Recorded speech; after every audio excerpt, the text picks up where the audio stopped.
Amazing Inventions 3D Printing by Ángel Vicente Barraza Monterrosa. Parts of the exposition. Number 1. What is the book about? Number 2. Process of the 3D printing. Number 3. Advantages of the 3D printing. Number 4. Unknown words. And number 5. Conclusions. What is the book about? Could you imagine that was a machine that could print everything you want? Not like a normal printer, because this machine would print everything in 3 dimensions. That means that has depth and volume. And this machine could be in the house of everyone. And this machine exists. And this machine has revolutionized the world. This machine is known as the 3D printer. And it's very easy to use. You only have to design whatever you want in your computer in a 3D model. And then you have to send it to the 3D printer. And this object will become into the real life object. Now, in next slide, I will talk you more about the process of the 3D printing. Process of the 3D print. Number 1. First, you have to take a plastic wire. This plastic wire is very important because it is the material that the 3D printer uses. There exist different types and colors. For example, the fluorescent one. You have to put this material in the machine and it will start work. Number 2. You have to design whatever you want to print in your computer. Then, when you finish, you have to send this file to the printer and it will start making its job. Number 3. The printer will start printing whatever you want. You have to wait. That depends on the size of the object. And number 4, you have the final result. Now let's see a video of a 3D print of a human scale Lego map.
Advantages of the 3D printing.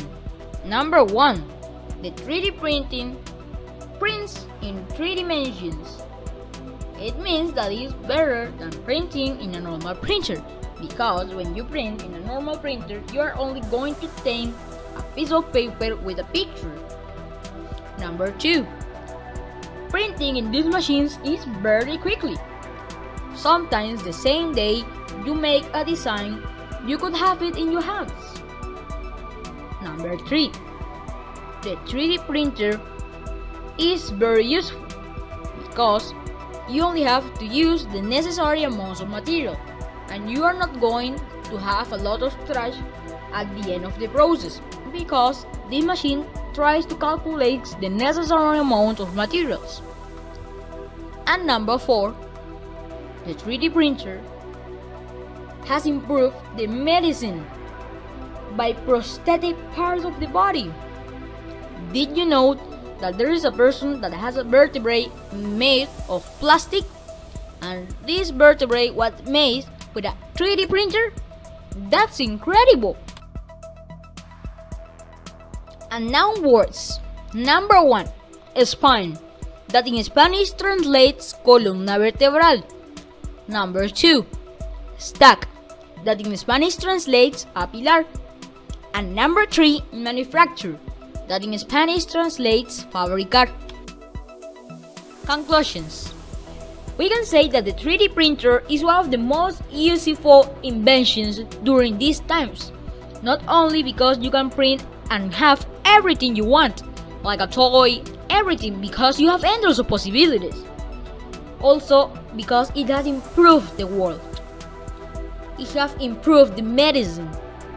And it has saved the lives of a lot of people by making prosthetic parts of the body. It's incredible. From a hand to a vertebrae, made of plastic by a 3D printer, and it's incredible. Here you can see all the time that I spent reading during the week. In the page LightSail, I spent reading 113 minutes. Thanks.